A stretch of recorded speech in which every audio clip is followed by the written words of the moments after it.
Assalamualaikum warahmatullahi wabarakatuh. Selamat berjumpa kembali dalam pembelajaran IPS kelas 7 Kurikulum Merdeka Belajar yang berjudul Sosialisasi dalam Masyarakat bagian yang kedua. Semoga kalian dalam keadaan sehat-sehat selalu ya. Sosialisasi dalam masyarakat bagian kedua adalah lanjutan dari sosialisasi dalam masyarakat bagian ke-1 yang sudah kita bahas pada video yang lalu. Adapun yang kita pelajari pada sosialisasi dalam masyarakat bagian kedua yaitu tentang nilai dan norma dan interaksi antar wilayah. Baiklah anak-anak, kita mulai dengan nilai dan norma. Nilai dapat dilihat sebagai sesuatu yang absolut, melekat pada objek, hadir dalam diri manusia, dan identik dengan perilaku manusia. Franz mengemukakan bahwa norma dapat dilihat sebagai kumpulan perilaku verbal dan nonverbal. Norma merupakan aturan atau cara yang diterapkan masyarakat agar sesuai dengan nilai yang dianut oleh masyarakat setempat. Contoh, norma berpakaian adalah sama dengan cara berpakaian. Seorang individu harus menyesuaikan dengan nilai yang dianut masyarakat. Norma diturunkan dari nilai sosial yang ada di masyarakat. Stoli menyatakan bahwa masyarakat akan membutuhkan norma untuk memelihara tatanan sosial yang stabil. Norma dapat berubah-ubah seiring berjalannya waktu. Misalnya, dahulu wanita yang memakai celana dianggap melanggar, namun saat ini merupakan hal yang biasa. Baiklah anak-anak, kita menginjak materi selanjutnya yaitu jenis-jenis nilai dan norma. Baiklah anak-anak, sekarang kita bahas dulu materi tentang jenis-jenis nilai. Notonegoro membagi nilai menjadi 3, antara lain A. Nilai material, B. Nilai vital, C. Nilai kerohanian yang meliputi nilai kebenaran, nilai keindahan, nilai kebaikan atau moral, dan nilai religius. Baiklah anak-anak, kita mulai masuk pada penjelasan masing-masing nilai. Yang pertama yaitu nilai material. Nilai material adalah segala yang bermanfaat bagi jasmani manusia seperti makanan dan pakaian. Lalu berikutnya yang B yaitu nilai vital. Nilai vital merupakan segala hal yang bisa digunakan manusia dalam segala kegiatan atau aktivitas. Misalnya jaring untuk nelayan, payung sangat kita butuhkan pada waktu hujan, dan sebagainya. Adapun contoh lain dari nilai vital untuk anak sekolah yaitu ballpoint. Kalian tanpa ballpoint tidak bisa menulis. Jenis nilai yang berikutnya yaitu nilai kerohanian. Nilai kerohanian adalah segala sesuatu yang bermanfaat bagi rohani manusia, meliputi antara lain nilai kebenaran, nilai keindahan, dan nilai religius. Baiklah anak-anak, kita masuk pada penjelasan nilai kerohanian yang pertama yaitu nilai kebenaran. Nilai kebenaran bersumber dari unsur akal manusia. Contohnya, hakim yang bertugas memberi keputusan pengadilan. Lalu nilai kerohanian yang kedua yaitu nilai keindahan. Nilai keindahan berasal dari perasaan dan estetis manusia. Contohnya, menanam tanaman hias dan membeli lukisan. Adapun nilai kerohanian yang ketiga yaitu nilai kebaikan atau moral. berasal dari kehendak atau kemauan manusia. Contohnya, tidak memotong pembicaraan orang lain, lalu meminjamkan pulpen kepada teman.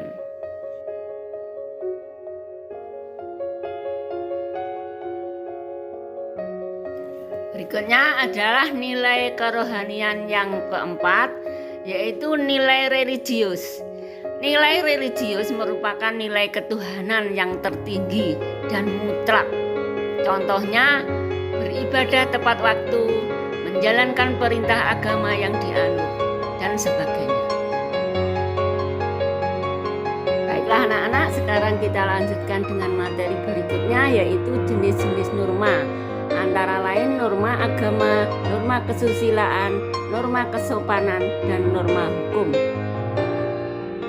Baiklah anak-anak, kita mulai norma yang pertama, yaitu norma agama. Norma agama atau norma religi memuat aturan yang menata kehidupan manusia yang bersumber dari Tuhan. Norma agama terdiri dari sekumpulan perintah dan larangan manusia untuk berlaku yang oleh pemeluknya diyakini kebenaran dan konsekuensinya.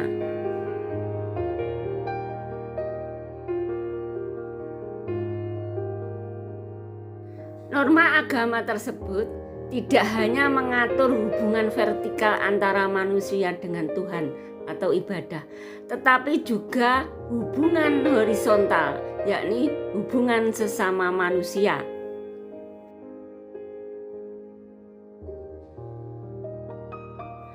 Norma yang kedua yaitu norma kesusilaan. Norma kesusilaan berasal dari hati nurani yang dipraktikkan secara berulang dan menjadi kebiasaan. Norma kesusilaan merupakan susunan dari aturan-aturan hidup tentang manusia bertingkah laku dalam kehidupan. Contoh dari norma susila, bisa kalian lihat bahwa ini anak perempuan yang menolong anak kecil jatuh dari sepeda. Pelanggaran terhadap norma kesusilaan sering dianggap sebagai pelanggaran terhadap agama. Contohnya, membentak atau melawan orang tua dinilai sebagai tindakan yang melanggar kesusilaan berbagai agama. Pelanggaran terhadap norma kesusilaan artinya mengingkari hati nuraninya sendiri. Baiklah anak-anak, norma yang ketiga yaitu norma kesopanan. Norma kesopanan. Norma kesopanan berisi seperangkat aturan yang menjadi panduan tingkah laku seseorang agar sesuai dengan kaidah sopan santun untuk dapat diterima hidup dalam masyarakat. Perbuatan yang dianggap sopan oleh suatu kelompok masyarakat mungkin dianggap tidak sopan bagi kelompok masyarakat lainnya.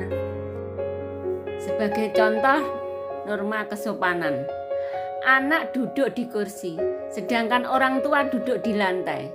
Hal itu dapat dianggap melanggar norma kesopanan di beberapa wilayah, tetapi hal tersebut belum tentu melanggar norma kesopanan di wilayah lain. Norma kesopanan dapat berubah seiring dengan sifat masyarakat yang dinamis dan mengalami perubahan.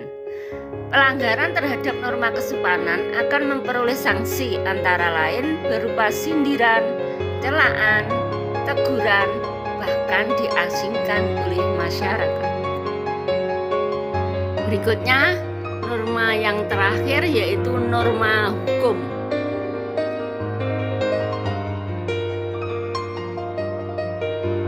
Baiklah anak-anak, sekarang kita mulai dengan keterangan, uraian, contoh, dan penjelasan tentang norma hukum.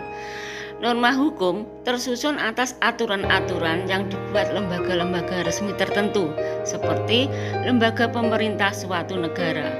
Norma hukum bersifat memaksa, tegas, dan mengikat warga negara. Marilah kita sebagai warga negara yang baik dan sebagai profil pelajar Pancasila berusaha mentaati norma hukum agar kita tidak kena sanksi.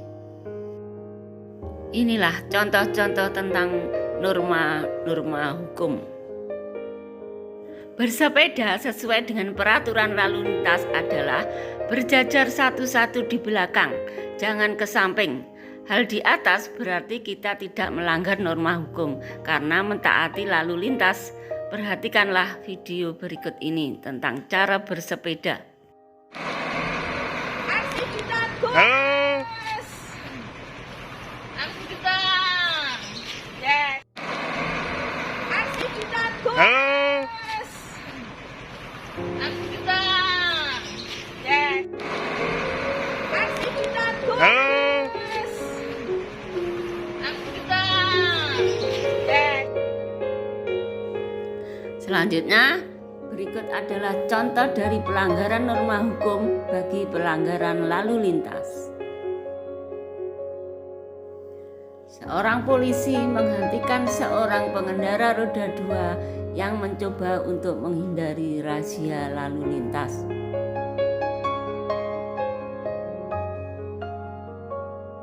Baiklah anak-anak, kita lanjutkan materi tentang nilai dan norma berikutnya, yaitu peranan nilai dan norma.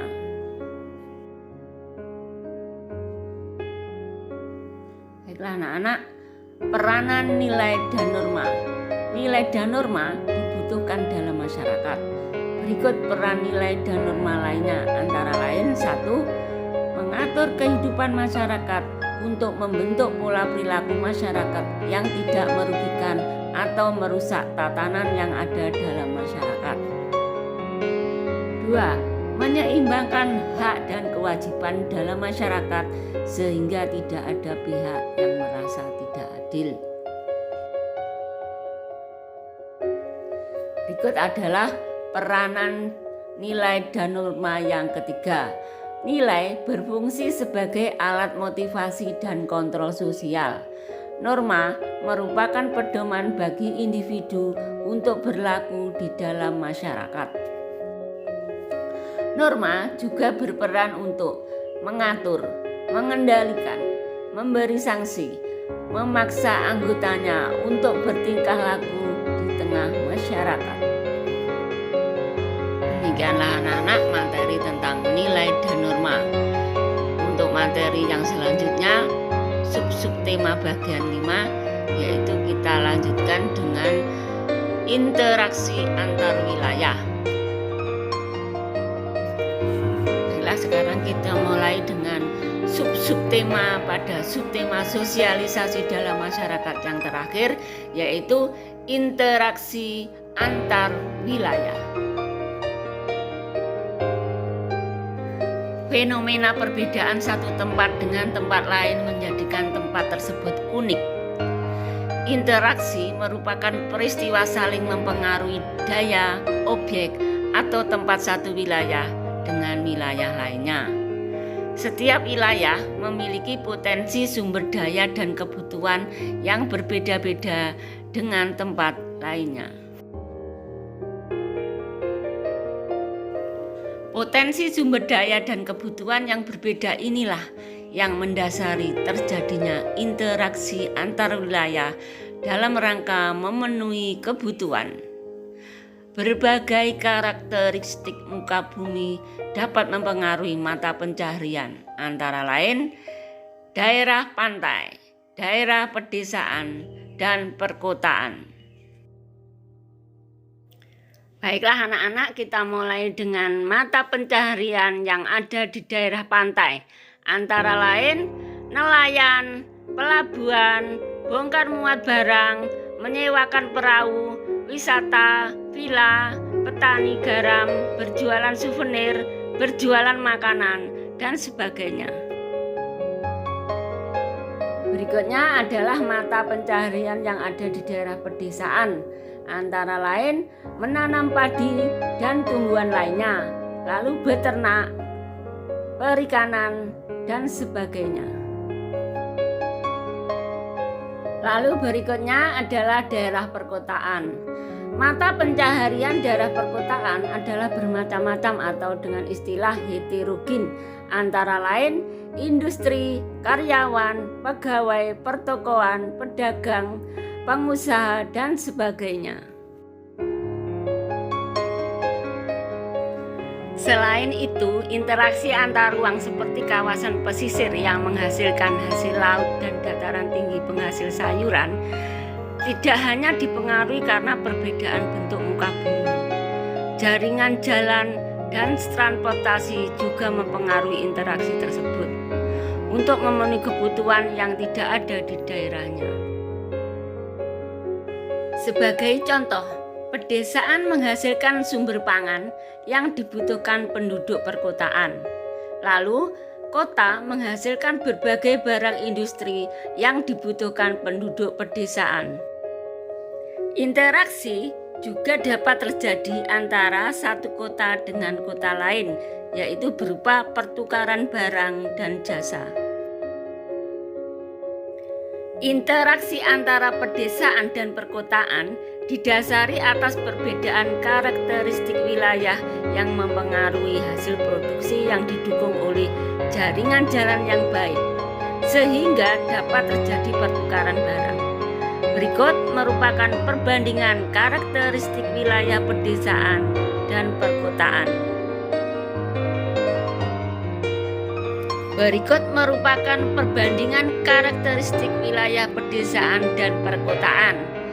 Unsur pembeda, basis ekonomi. Pedesaan adalah pertanian, perkotaan, industri, perdagangan, dan jasa.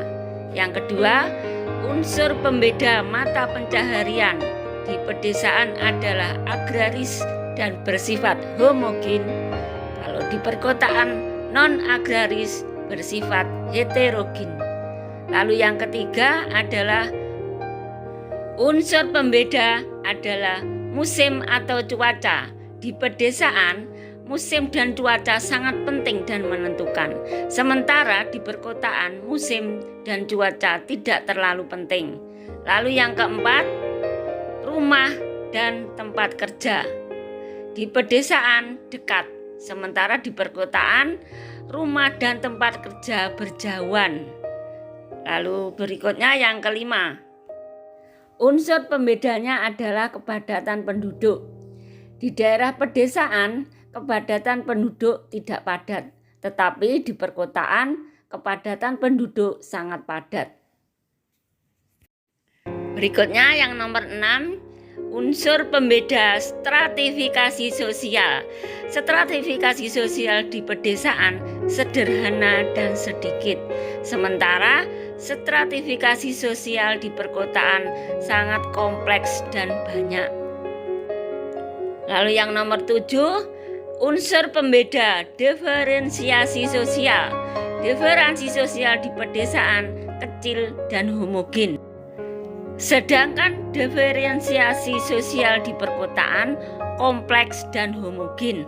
Lalu berikutnya adalah unsur pembeda lembaga sosial yang nomor 8. Di pedesaan, lembaga sosial terbatas dan sederhana. Sementara di perkotaan, lembaga sosial banyak dan kompleks. Perbandingan karakteristik wilayah pedesaan dan perkotaan berikutnya yang urutan nomor 9 yaitu unsur pembeda mobilitas sosial. Unsur pembeda mobilitas sosial di pedesaan rendah, sementara di perkotaan tinggi. Lalu yang terakhir yaitu unsur pembeda status sosial di pedesaan stabil, sementara unsur pembeda sosial di perkotaan tidak stabil. Penggunaan lahan di pedesaan didominasi lahan pertanian termasuk perkebunan dan perikanan, sehingga memiliki ruang terbuka yang lebih luas dibandingkan areal terbangun. Sedangkan penggunaan lahan di perkotaan memiliki heterogenitas yang lebih tinggi dibandingkan wilayah pedesaan. Hal ini membuat wilayah pedesaan dapat menghasilkan pangan penduduk perkotaan. Sebagai contoh, interaksi antar wilayah antara Kabupaten Brebes dan Kabupaten Wonosobo. Kabupaten Brebes memiliki komoditi bawang merah, sementara Kabupaten Wonosobo menghasilkan komoditi pertanian kentang. Kedua wilayah tersebut saling berinteraksi untuk memenuhi kebutuhan pangan. Kabupaten Wonosobo mengirimkan hasil pertanian berupa kentang ke Kabupaten Brebes dan sebaliknya. Interaksi antara Kabupaten Brebes dan Wonosobo ini merupakan contoh dari interaksi antar wilayah dalam rangka mencukupi dan memenuhi kebutuhan di bidang pangan. Sebagai penutup dari video pembelajaran kali ini, coba kalian kerjakan tugas di bawah ini. Yang nomor 1, di daerah manakah kalian bertempat tinggal? Di pantai, di pedesaan, atau di perkotaan? Yang kedua, hasil apakah atau komoditas apakah yang banyak di daerah kalian? Dan yang ketiga, produk unggulan apakah yang ada di daerah kalian? Dan yang keempat, kemanakah hasil produk atau komoditas di daerahmu dipasarkan atau dikirim?